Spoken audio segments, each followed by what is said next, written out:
Too many people are flooding the overworld and finding all your bases. I think it's time for a vacation sub. A vacation to the hottest place in the game. How does that sound? I think it's time for 7 secret Nether entrances in Minecraft 1.16. That's right, sub. From the lava-filled nether wastes to the endless cries of the Soul Sand Valley, I want you to show me what sort of entrances you can hide using new blocks and the latest feature updates. Number 1. Nether Vine Spire.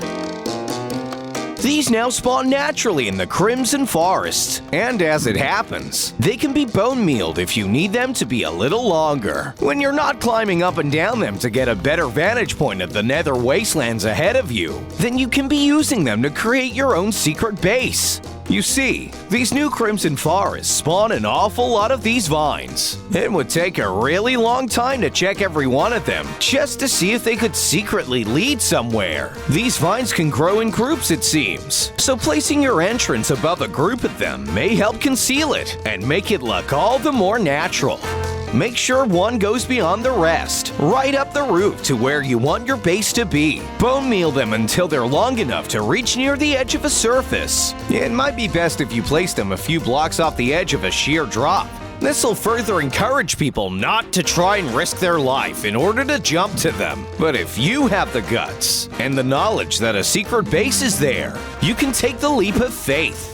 From there, climbing up the right one will reveal a tripwire concealed in the roof of the Nether that opens up your secret base, neatly tucked away and totally out of sight. Before we get further into this list, please consider subscribing. Just like climbing vines, our subscriber count is shooting up, and we're getting really close to having 700,000 subscribers. Not everyone who watches remembers to, so thanks a lot if you have. Number 2. Triple Lava Fall. With all of these radical updates, players are getting more friendlier than ever with lava.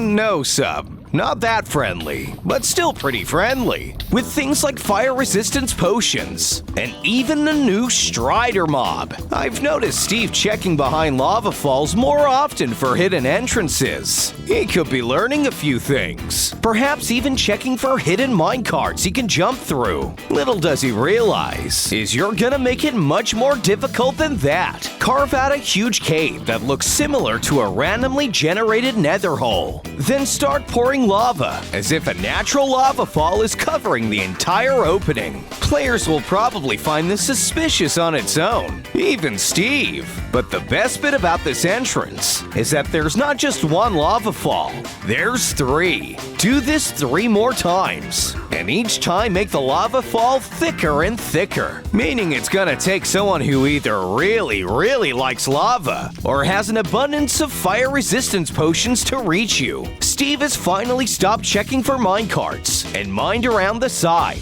but the sight of another lava fall is just annoying him. He'd rather spend time on more important things. Too bad for Steve. He could have got his hands all on your gear. You know the saying though, sub. Fool me once, shame on you. Fool me twice, shame on me. Fool me thrice with a lava fall, shame on Steve.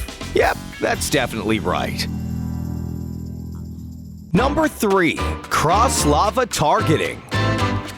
Feeling like a sharpshooter, sub? For this next one, you'll need to be. The target block is great, but it's a little obvious on its own. Luckily, using a little trick we discovered last week, we can create a true hidden entrance. Targets can be covered by carpets and banners, but arrows will still trigger the target block when hitting them. This means you can use red banners to make the target blend in with the netherrack. You could use brown banners to make it blend into Soul Sand Valleys, blue for warped forests, or orange to make it fit near a pool of lava. Whatever place you choose, wire up the target block so that it not only requires the target to be hit, but also it needs to be a bullseye, so that the redstone pulse will be strong enough to reach the entrance. This will stop noobs from finding the base.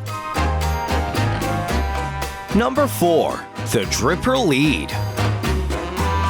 Going somewhere, sup? Yes? I'm confused. How do you know where you're going? What are you following? Wait, what's that dripping? Oh, I see now. You placed dripping obsidian up there. That's clever. But let's slow down a bit. Crying obsidian is obtained by trading with piglins. You've got to have quite a bit of gold, as your chance of getting it are divided between a bunch of other items. Luckily, once you have as much as sub here, you can put it to good use. Wait, you want to craft a respawn anchor? You just want to place it in your base and then you'll always respawn there, sub. Well, that's too easy.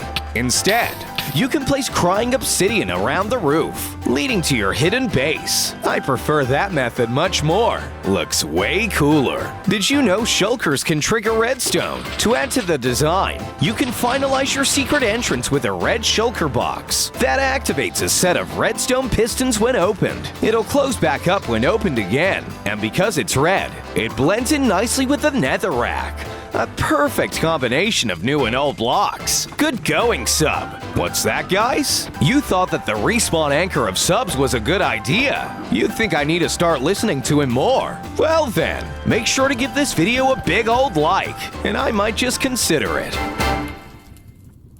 Number 5. Soul Speed Bone Button. Piston hatches are seen as a simple entrance, but the key to making any piston hatch truly hidden is the activation method. You can call it simple all you want, but if you can't figure out how to activate it without cheating or hopping into creative mode, well then maybe you should reconsider calling yourself a Minecraft pro. The Soul Sand Valley has gas aplenty and riled up skeletons ready to strike you down. Random bone piles also appear around this biome. While they look cool, they don't serve much purpose other than the cover for gas balls. That's why players probably won't be looking for a hidden entrance near them. Make sure the trigger is behind the bone, maybe on the edge of a large ledge so it takes some good observation to spot. Next, ensure that the hatch is a good few blocks away from the bones. Because the Soul Sand Valley is, well, made of soul sand, it means you walk really slow, and traversing it is difficult. A button pulse will only trigger the hatch for a few seconds, and you won't be able to just run to it after pressing the button, as the soul sand surface will slow you down. Using the new Soul Speed enchantment on your boots, so that you actually run faster on soul sand, and you can get to the hatch with plenty of time to spare. Good work, sub! Number 6. Figlin Deterrent. You know, sub, hidden bases could be used for a lot more than just hiding your stuff from Steve. One pesky set of mobs that can be a little indecisive about where they want to hit you are the piglins. While you can just wear some gold armor, you may want to keep that fancy enchanted diamond, or even netherite gear that you work so hard for. Piglins are terrified of soul fire, a blue fire that can only be created on soul soil. You can use irregular flint and steel for this. Create your piston-operated redstone door, and then create 2 soul soil patches on the side with lit fires. Now whenever you're fleeing from piglins, you can run right into here, and they won't come a block further. Got hoglin worries? No problem. Just surround the entrance with some warped fungi. This'll create a base that completely propels all mobs that spawn in the Crimson Forest biome. Nicely done, sub. Number 7. The Fungus Top. You'll notice that a lot of these nether trees, or fungi, if I'm using the correct terminology, grow to abnormally large heights. I've seen some even hitting the roof at the nether. Because of this, and the abundance of the new twisting blue vines, a player is unlikely to investigate every single tree. Because they're not used to the biome, it'll also be a lot harder for them to spot a tree that stands out from the rest. How are you gonna know which ones are natural and which ones aren't? No player really has enough experience already. Create your fake fungus stock, making it touch the roof of the nether. Place the warp block, and then some shroom lights to make it look more natural. Last but not least, place bone meal on a twisting vine. That should shoot right up into your roof base, allowing you to climb up whenever you need. Hey, you guys at home, got another bright idea for a secret nether entrance? Make sure to let us know in the comments down below. We might just use your idea in the next upcoming video.